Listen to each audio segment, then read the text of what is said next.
Bismillahirrahmanirrahim. Assalamualaikum warahmatullahi wabarakatuh. Alhamdulillah walhamdulillah summa alhamdulillah. Wassalatu wassalamu ala Rasulillah Sayyidina Muhammad ibn Abdullah wa ala alihi wa sahbihi wa mawalah. La haula la quwwata illa billah. Rabbana lakal hamdu hamdan katsiran thayyiban mubarakan fi.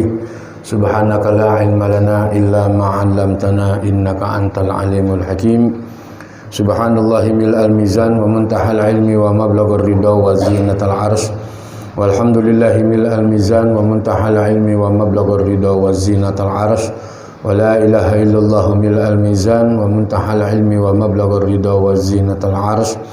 Wallahu akbar mil'al mizan wa muntahal ilmi wa mablaghur ridha wa zinatal arsh. Rabbi shrah li sadri wa yassir li amri wahlul 'uqdatam min lisani yafqahu qawli. Wala haula wala quwwata illa billahil aliyil azim. Amma ba'd. Para jamaah majlis ilmu, majlis zikir Kanzul Arsh, as'adakumullah. Alhamdulillah, puji syukur kita sampaikan kepada Allah Ta'ala. Pada malam hari ini kembali Allah Ta'ala pertemukan kita di malam yang sama, malam Rabu. Kita terus menjalankan aktivitas di dalam menuntut ilmu, menambah hasanah keilmuan kita, berzikir, berjamaah. Dan ini adalah merupakan manhaj atau jalannya Rasulullah, jalannya para sahabat, tabi'in, tabi'in, terus kepada ulama-ulama salaf. Dan mudah-mudahan kita ini termasuk bagian daripada orang-orang yang selalu menuntut ilmu, mencintai ilmu, dan selalu mendengarkan nasihat-nasihat daripada ilmu-ilmu agama, sehingga Allah jadikan kita sebagai khairul ummah, umat pilihan Rasulullah sallallahu alaihi wasallam. Nah, salawat dan iring salam tak lupa kita sampaikan kepada Sayyidil alamin wa khairil bariyah Muhammadur Rasulullah sallallahu alaihi wasallam. Bismillahirrahmanirrahim. Ila hadrati muallif hadzal kitab al-alim al-allamah hadratus syekh Kiai Haji Hashim Asy'ari wa usulihi wa furu'ihi rahimahullahu ta'ala wa nafa'na wa bi'ulumihi wa ila hadratin nabi al-fatihah. A'udzubillahi minasyaitonir rajim. Bismillahirrahmanirrahim. Alhamdulillahi rabbil alamin arrahmanir rahim maliki yaumiddin. Iyyaka na'budu wa iyyaka nasta'in shiratal mustaqim shiratal ladzina an'amta 'alaihim ghairil maghdubi 'alaihim. Bismillahirrahmanirrahim. Talaba li mardatillah syukran li an'umillah taqarruban ilallah. Wa qala muallif rahimahullahu ta'ala wa nafa'na wa bi'ulumihi fid daraini amin. Wa anhu sallallahu alaihi wasallam man ta'allama ilman li ghairillahi aw arada bihi ghairi wajhillahi ta'ala falyutabawwa maq'adahu minan nar.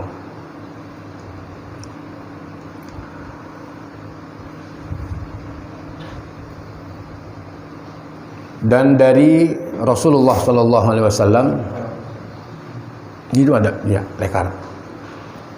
Makanya kita pakai nulis pakai lekar nggak apa-apa ya. Dan ini hadis yang berikutnya ya. Hadis yang berikutnya masih di dalam pembahasan pasal yang awal. Dari Rasulullah sallallahu alaihi wasallam, beliau bersabda, man ta'allama ilman, siapa orang yang mempelajari ilmu li ghairi au arada bih, dengan tanpa karena Allah,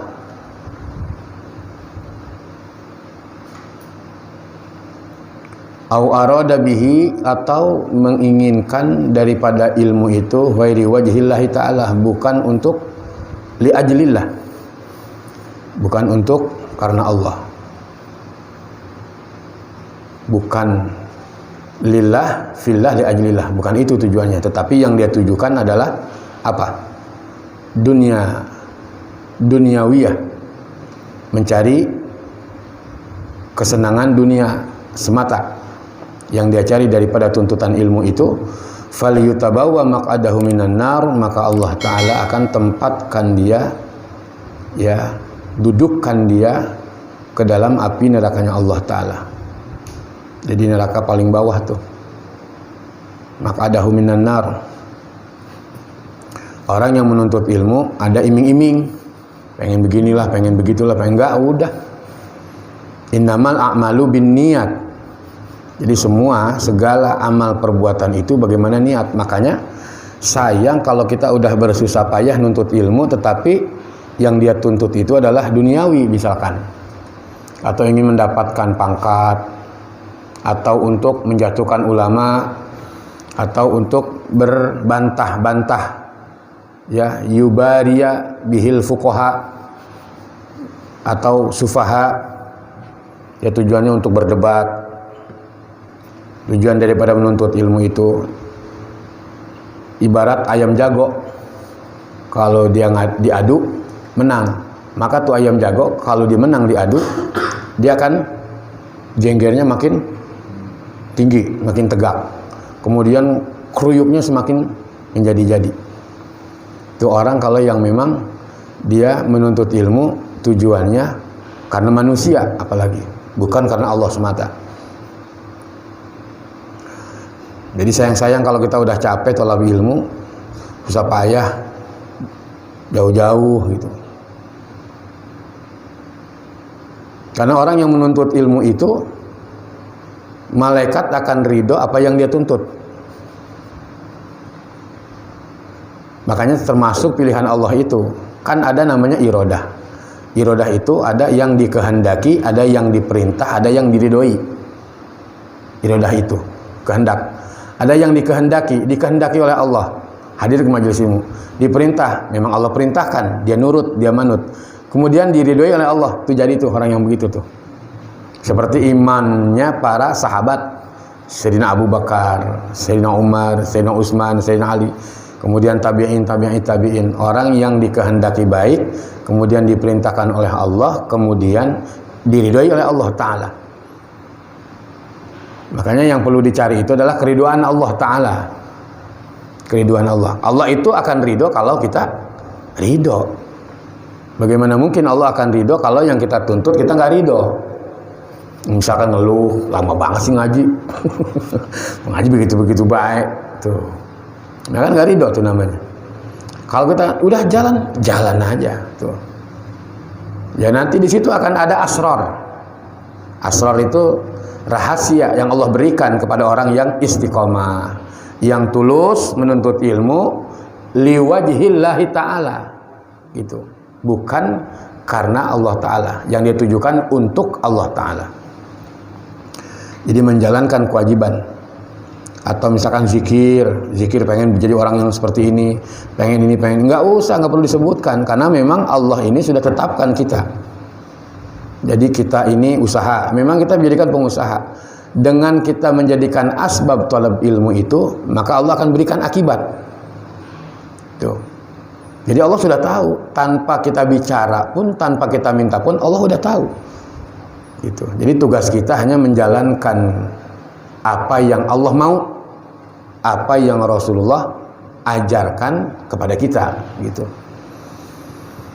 Jadi jangan menuntut ilmu itu niatnya buat yang lain dah, ya.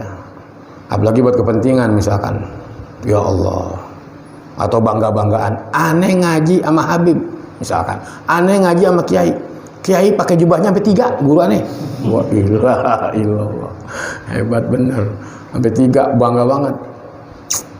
Masya Allah. Jangan bangga kalau kita bisa mengamalkan ilmu, begitu. Ya apaan kita bangga-bangga ngaji ke sana ke sini ngajak kalau kita bisa mengamalkan ilmu, bisa mengambil faidah dan manfaat dari guru, bangga kita. Oh guru saya senangnya begini, oh guru saya sukanya begini. Itu kita ambil manfaat, karena guru-guru kita tuh begitu dulunya. Ya, jadi mereka mengambil manfaat, itu yang dikatakan wan naf'u bil intifa wal ifadah bil istifadah. Wan naf'a bil intifa wal ifadah bil istifadah. Jadi dia tiru tuh gurunya, oh gurunya seneng beramal, atau gurunya senang setiap Jumat, dia tiru tuh, berbagi misalkan.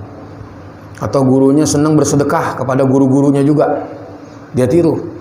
Itu salah satunya Muallim Syafi'i Hazami begitu, Al-Maghfurlah, ya. Kemudian ilmu beliau itu, perilaku beliau itu, akhlak beliau itu ditiru oleh murid-murid beliau. Siapa itu? Muallim Bunyamin.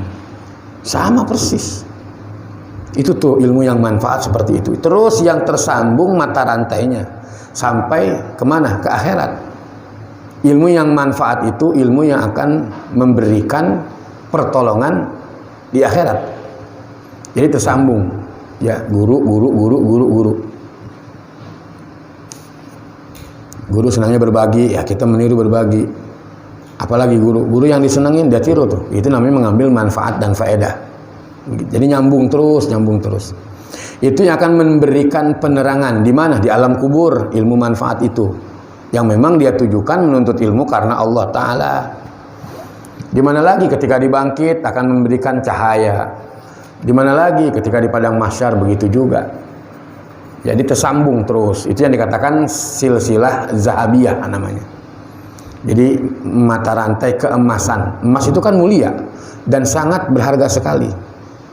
Jadi guru-guru kita itu subhanallah, hamba-hamba Allah yang mulia, yang tersambung. Nah ini kita, apa yang bisa berikan kepada guru-guru kita?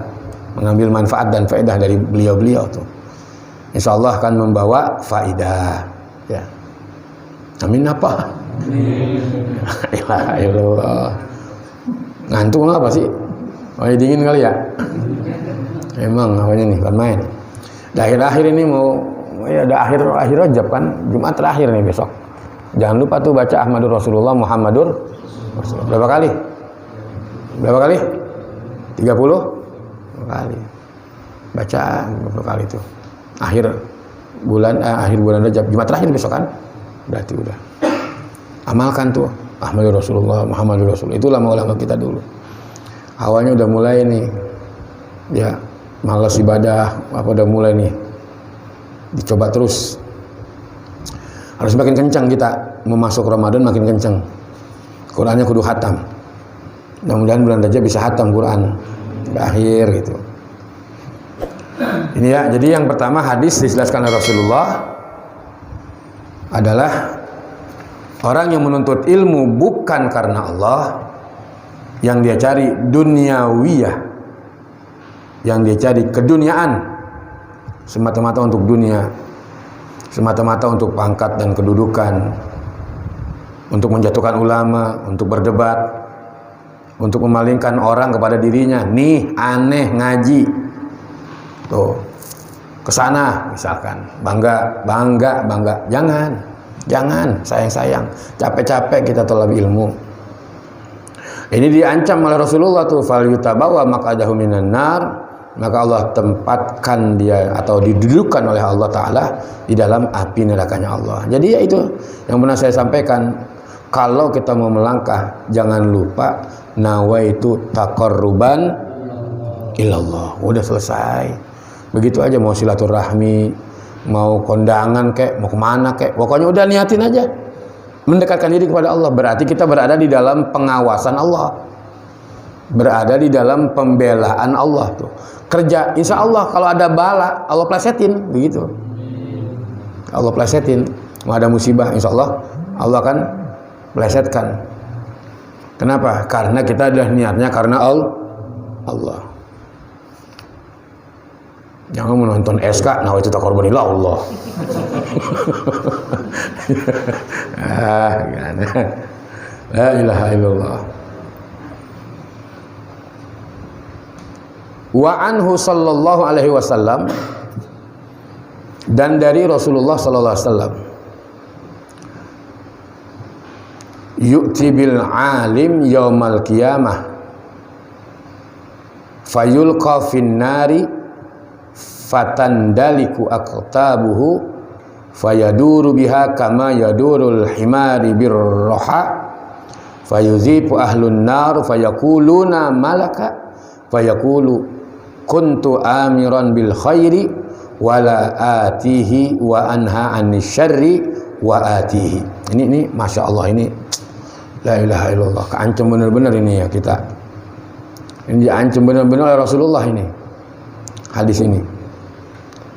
Dan hadis yang berikutnya dari Rasulullah SAW, beliau bersabda, yu'ti bil alim, didatangkan bagi orang alim itu yaumal qiyamah, di hari kiamat.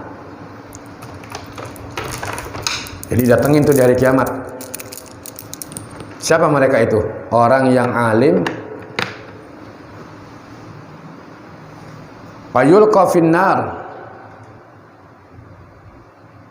maka dilemparkan dia ke dalam api neraka. Ini orang alim nih. Ya Allah, ya Allah. Fatandaliku aktabuhu, maka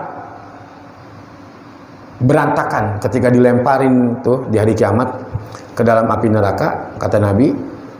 Kemudian fatandaliku aktabuhu, maka berantakanlah dia punya ususnya. Dilemparin begitu. Kemana? Ke neraka. Wayaduru biha, maka berputar-putar itu orang alim itu yang dimasukkan ke dalam neraka. Dia berputar-putar sambil ususnya berantakan. Ususnya berantakan tuh. Ya Allah Rabbi. Kama yadurul himari birroha, sebagaimana memutarnya atau berputarnya himar ketika himar itu berputar mengelilingi berputar-putar di penggilingan. Birroha, roha itu artinya penggilingan. Jadi kan kalau dulu kan kalau mau giling kan pakai himar kan, pernah nggak? Himar itu kan kecil, ya.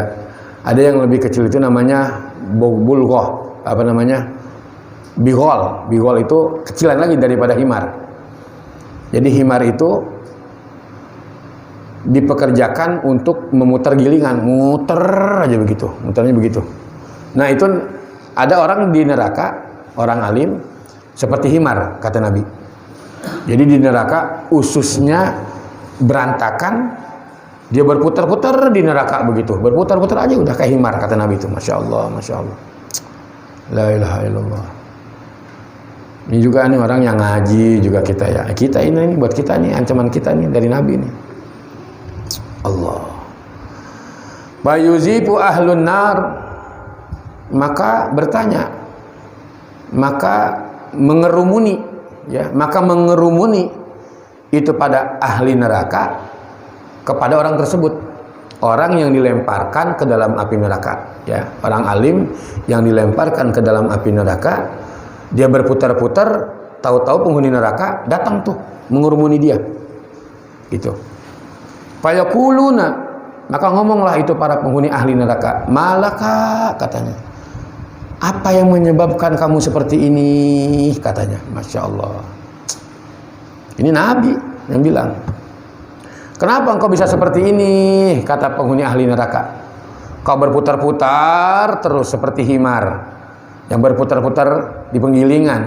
Ketika mau ngilingin pakai himar itu, jadi putar-putar, diputar-putar.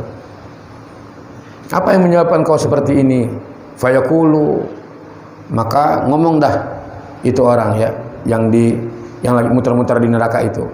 Kuntu amiran bil khair wala atihi, aku memerintahkan kebaikan kepada orang, wala atihi, tetapi aku nggak mengerjakannya. Tuh, dia perintahin orang nyuruh sholat, dia sendiri kagak sholat. Ya Allah, ini nih, ya, balasan dari Allah itu, neraka. Nanti di neraka bakalan berputar-putar, ususnya berantakan gitu ya. Masya Allah, masya Allah. Kuntu amiran bil khairi wala atihi, aku diperintahkan, aku memerintahkan dengan kebaikan, wala atihi, dan tidak aku kerjakan, begitu. Nyuruh orang ngaji tapi aku nggak ngaji. Seneng banget dah kalau nyuruh, ayo udah ngaji. Oh, halo, orang akhir zaman tuh, udah ngaji dah, ayo duluan. Kita disuruh duluan. Ya, disuruh ngaji, disuruh duluan. Ayo bareng, duluan dah, no. Udah ngaji sana. Tuh. Terus sholat, dia nggak mau sholat. Sholat duha, dia nggak sholat duha. Nyuruh orang sholat dong qobliyah ba'diyah, dia nggak ngerjain qobliyah ba'diyah. Nyuruh orang jangan ngomongin orang, jangan ngejelek-ngejelekin orang, dia sendiri ngomongin, asik, gibah, namimah kepada orang lain. Nah inilah contohnya kata Nabi, orang yang seperti itu selama dia hidup di dunia, nanti balasannya Allah lemparkan dia ke dalam neraka, kemudian ususnya berantakan, puter-puter aja begitu, seperti himar, ya, yang memutari penggilingan, kata Nabi begitu ibaratnya. Allahu Akbar. Ya termasuk duniawi, ya. La ilaha illallah. Nuntut ilmu, alim nih orang alim ancamannya, ustad. Ustad itu mau ustad beneran, kalau kita saya mah kan diustadkan. Ya, ini bahaya nih kalau yang jadi ustad beneran. Kalau aneh mah kan diustadkan. Kan beda ya antara ustad beneran dan diustadkan. Antara Tuhan dan di Tuhan beda. Tuhan siapa? Allah. Zat dan sifat nggak bisa dipisah. Ada yang dituhankan, siapa tuh? Tuhan Bapa, Tuhan Anak, Tuhan Ruhul Kudus. Tuhan punya anak. Namanya siapa? Ya anak. Itu yang dituhankan namanya tuh. Brahma, Wisnu, Siwa, yang dituhankan. Banyak yang dituhankan, banyak harta yang dituhankan, iya. Takut kehilangan, takut kalau kehilangan. Itu yang menjadikan dunia di hati, masuk ke hati dunianya, berat buat berbagi seperti itu. Tapi kalau hanya dunia dijadikan hanya genggaman, seperti genggaman saja, itulah orang yang mengamalkan ilmu. Kenapa? Karena yang ditujukan bukan untuk dunia, untuk akhirat. Berarti ya udah berbagi dong. Sehari kudu buang 1.500, buang. Sehari dibuang. Tuh. Jadi jangan dibawa ke hati, karena yang repot itu kalau dunia dibawa masuk ke hati, udah repot deh. Wa anha anisyarri wa atihi, dan aku melarang dari kejelekan, wa atihi, akan tetapi aku mengerjakan larangan itu. La ilaha illallah. Allah. Ya, ini kita dah, kita benar ini mah. Udah apa yang dikatakan Nabi, ini dia zamannya. Ya, zamannya kita. Kita ngelarang orang, kita sendiri melanggar. Iya. Iya. Allahu Akbar. Ya Allah. Na'udzubillah min syarri zalik. Mudah-mudahan Allah lindungin kita dari kejelekan-kejelekan ya. Masya Allah. Jadi sumber ada di hati lah, sumbernya ada di hati. Dan makanya kudu dicari rahmat dan kasih sayang Allah itu, kudu kita cari dah. Untuk nutupin tuh yang begitu-begitu tuh. Mungkin kita pernah ngomongin orang, pernah ngejelek-ngejelekin orang, pernah nyakitin orang, pernah bikin rugi orang. Allahu Akbar. Jadi cari rahmat Allah di mana? Di binatang ada gitu. Di guru-guru ada begitu. Di orang-orang yang lemah ada, di fakir miskin ada, di yatim ada. Itu cari rahmat Allah itu. Nanti akan ngebentuk bisa khawatin nafsi wal istihanati bidunya, katanya Nabi. Itu yang akan menjadikan kita sosok orang yang dermawan. Bisa khawatin nafsi wal istihana, terutama menghinakan dunia. Kalau udah berani menghinakan dunia, insya Allah hatinya akan dermawan lisannya, dermawan tangannya, dermawan matanya, dermawan kakinya.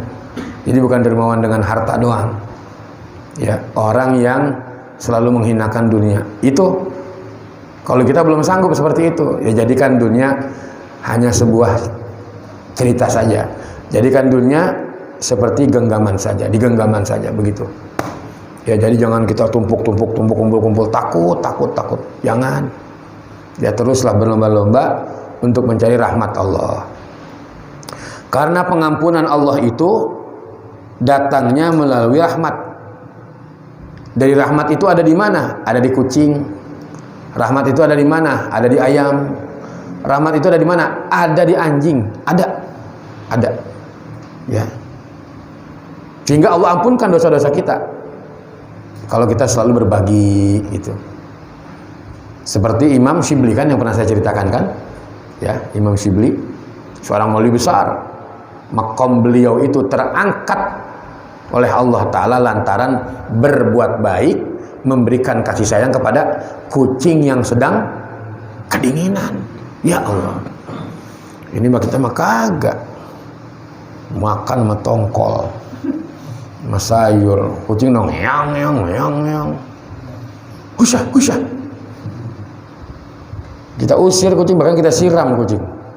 Tapi kalau yang hati dermawan, kasihlah bagi, ambilin sepotong. Oh, sulit tuh ngebentuk begitu tuh. Kadang kalau kita kebangetan tulangnya dikasih kucing, daging habis tuh saking rakusnya manusia itu ya. Kita makan dulu kucing, meong, lapar dia, pengen kan isyarat dari kucing. Kita makan aja. Cara kita makan bagaimana? Ambilin satu. Emang apa ruginya sih? Kan gitu. Ambilin satu, kasih makan. Kenyang nggak kucing? Girang nggak? Girangnya kucing itu jadi doa. Itu Imam Syibli begitu. Diampuni dosanya oleh Allah SWT semua, sehingga keangkat derajat kewalian beliau karena kucing. Cuma didukung doang, dibikin hangat dengan jubahnya beliau itu. Subhanallah. Allah. Yalah, mudah-mudahan kita termasuk orang yang selalu mengedepankan hati yang dermawan. Hati. Jadi sumbernya memang ada di hati. Sumbernya ada di hati. Hatinya baik, insya Allah anggota tubuhnya akan ikut menjadi baik. Gitu. Satu lagi ya, tanggung ya. Wa'an Bishrin ya. Radiyallahu anhu, auhallahu ta'ala ila Daud alaihi salam. Jadi Allah mewahyukan kepada Nabi Daud. Ada di mana nih? Di dalam kitab Zabur. Di sini Imam Bishr meriwayatkan, mendatangkan kisah tentang Nabi Daud alaihissalam yang Allah abadikan di dalam kitab Zabur. Karena Zabur itu turun kepada Nabi Daud alaihissalam. Allah mewahyukan kepada Nabi Daud dengan apa? La taj'al baini wa bainaka aliman maftunan fa yab'iduka takabburuhu an mahabbati. Kata Allah kepada Nabi Daud, jangan engkau jadikan antara aku dan kamu orang alim yang mendapatkan fitnah, orang alim yang senang dengan fitnah. Jangan dideketin. Tuh. Jangan. Ya, jangan mendekati, jangan dideketin. Ya, orang yang menghujat, menghina, apalagi udah mencemoohkan saudaranya yang muslim. Masya Allah. Yaitu jauhkan, hindari orang-orang alim yang terkena fitnah, yang senang dengan fitnah, ya, yang senang dengan fitnah, diambil kepentingan buat dirinya, untuk kelompoknya, ya. Dia sampai menjual agama misalkan. Ada kan yang begitu ya? Ada? Iya ada. No, di negeri seberang, bukan di negeri kita. Ya, sampai dia berani memutarbalikan misalkan ayat-ayat Allah Ta'ala, sampai memperjualbelikan agama, mengatasnamakan agama, tetapi yang dia tunjukkan hawa nafsu. Nah, itu orang yang terkena fitnah tuh. Orang yang terkena fitnah. Jauhkan, kata Allah kepada Nabi Daud alaihissalam. La ilaha illallah. Fayub'iduka takabburuhu an mahabbati. Karena maka itu akan menjauhkan, ya, orang yang seperti itu akan takabur, sombong, ya, sombong. Dibilangin marah, marah, dahsyat. Dikasih tahu, marahan dia, nggak mau dikasih tahu. Kalau yang kita pernah bahas kan, orang alim itu selalu mendengarkan nasihat dari orang lain, terutama orang tua. Mendengarkan perkataan orang tua, walaupun dia alim, tapi dia nggak menunjukkan kealimannya. Dahsyat, jarang sekali orang begitu udah. Iya Pak Haji, iya Pak Haji. Begitu, mendengarkan nasihat. Walaupun yang memberikan nasihat itu seusia dengan dia, sederajat dengan dia, tetap dia dengarkan. Bahkan ciri khas orang alim itu mendengarkan juga nasihat dari orang yang lebih muda. Berarti kan nggak menonjolkan kealimannya dia. Gitu. Dengan mendengarkan nasihat itu dari 3 kelompok yang saya sampaikan tadi, berarti akan ketutup takaburnya dia, sombongnya dia, ya akan tertutup. Jadi orang akan menilai tawadhu itu pilihan Allah memang. Sudah jarang yang seperti itu. Ya. Nah, inilah orang yang terkena fitnah itu, orang-orang alim yang terkena fitnah itu, ya itulah. Ya, sombong. Gaya bicaranya, subhanallah. Allahu Akbar, la ilaha illallah. Jauh dari menanamkan rasa mahabbah kepada Allah Ta'ala. Makanya dalam Quran kan dijelaskan itu. Surah Al-Baqarah kalau tidak salah itu. Wa minan nasi may yu'jibuka qawluhu fil hayati dunya wa yuzhidullaha ala ma fi qalbihi wa huwa aladul khisam. Itu kata Allah tuh. Surah Al-Baqarah, ayatnya anda lupa. Ada. Allah mengatakan dalam Al-Quran itu, wa minan nasi may yu'jibuka, dan ada sekelompok manusia yang kalau bicara tutur katanya itu sangat-sangat mempesona sekali. Yu'jibuk, kamu akan takjub kepada omongan tersebut, dengan ucapan-ucapan orang tersebut. Wa yushhidullaha ala ma fi qalbihi wa huwa aladul khisam, dan mereka itu berani bersaksi atas nama Allah padahal yang dia tujukan adalah permusuhan. Dari dulu ya, yang ditujukan permusuhan, berani bersaksi atas nama Allah Subhanahu wa taala padahal sangat bengis sekali permusuhannya. Dan dia akan rusak anak keturunan yang baik-baik, itu akan dirusak. Makanya ada kelompok-kelompok kan yang membidah-bidahkan, yang merasa kelompok saya yang paling benar, maka kelompok saya lah yang masuk ke dalam surga. Kalau bukan kelompok saya, mereka neraka. Sudah berani seperti itu. Bahkan bukan membidah-bidahkan, mengkafirkan. Nauzubillah. Itu orang yang memang sudah bengis sekali permusuhannya. Bukan itu aja, dirusak anak keturunan kita. Dirusak. Ini salah satunya kondisi seperti ini. Kan dirusak udah. Dirusak. Jahat. Makanya yang ngejawab semua nanti siapa? Imam Mahdi udah gak ada lagi. Yang bakalan ngejawab. Siap-siap aja deh kita. Allahu Akbar. Yang ngejawab ini semua nih, kondisi keadaan seperti ini. Ulama ngomong sedikit, gencet, habis. Gencet, habis. Nggak dikasih kesempatan sekali. Siapa yang bakalan bisa ngomong? Yang ngebongkar? Imam Mahdi Muntazor yang bakalan datang. La ilaha illallah. Habis kita. Allah sudah nas dalam Al-Quran itu. Bahkan ada sekelompok orang yang seperti itu. Jahat. Tutur katanya sangat mempesona sekali, tetapi yang ditujukan adalah menanamkan kebengisan, merusak anak keturunan. Ini yang kita bentengin diri kita dah. Ya, diri kita, keluarga dulu dah, minimal keluarga dulu.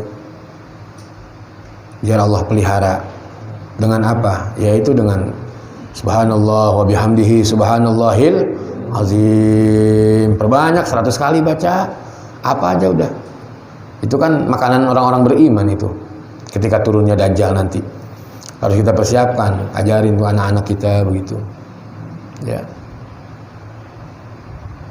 Ulaika qita'ut thariqi ala ibadi, mereka itulah yang menghadang jalan atas hamba-hambaku, kata Allah Ta'ala. Tuh, bener kan? Jadi mereka itulah yang menghalang-halangi, yang menghadang hamba-hambaku untuk dekat kepadaku. Masjid ditutup, majelis ditutup. Coba. Gitu dah. Salaman kagak boleh. Padahal kan ciri khas orang-orang yang beriman itu adalah afsyus salam, mengucapkan salam, bersilaturahim, berkumpul. Ini di lockdown, ditutup, nggak boleh. Nah ini dia. Itu tuh mereka yang menghadang hamba-hambaku untuk dekat kepadaku, untuk menuju kepada jalanku. Tutup masjid. Ramai aja sedikit share berita, foto, bikin apa? Ada yang terkena COVID, diberitakan seperti itu, begitu.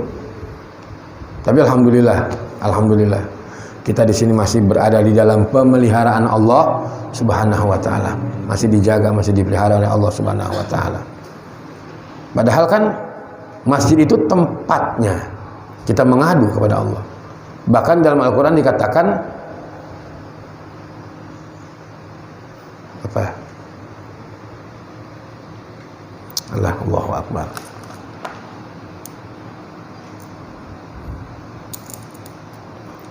Sallallahu alaihi Muhammad. Wa man dakhalahu kana amina. Kan Quran itu kan? Wa man dakhalahu, siapa orang yang masuk kemana? Ke masjid. Kana amina, akan diberikan keamanan oleh Allah Ta'ala. Kalau udah janji Allah, masa Allah bohong? Kalau dulu kan ada apa-apa, mau gempa, mau tsunami, kemana? Ke masjid, aman. Gila ada virus, ada apa-apa, disuruh ninggalin masjid kita. Coba itu, ya kan? La ilaha illallah. Padahal sudah dijelaskan kan? Waman dakhalahu kana amina. Kalau siapa orang yang masuk ke masjid tidak aman, nyaman. Allah berikan keamanan, kenyamanan. Kenapa? Karena itu rumah Allah. Bumi menjadi mulia karena adanya masjid. Kenapa ditinggalin masjid? Nah itu kan. Nah, inilah gerakan orang-orang yang memang bengis. Musuh-musuhnya Allah Subhanahu wa taala. Mereka yang menghadang hamba-hambaku untuk menjadi dekat kepadaku. Makanya kata Allah kepada Nabi Daud, jauhkan mereka, jangan mendekati mereka. Tuh. Ya, inilah ya, mudah-mudahan 3 hadis bisa kita pahami, ya bisa kita mengerti dan bisa kita kaji sedikit-sedikit, ya nggak usah banyak-banyak dah. 3 hadis aja dulu, 3 hadis. Kita berbenah, kita selalu muhasabah, introspeksi diri kita. Ana juga banyak kekurangan, banyak sekali kesalahan, ya. Masya Allah. Dan kita carilah kasih sayang Allah kepada makhluknya. Mudah-mudahan Allah berikan pengampunan buat kita semua. Wa qala Sufyan Ats-Tsauri radhiyallahu anhu, innama yata'allamul ilma liyutaqabihillah wallahu a'lam bisawab.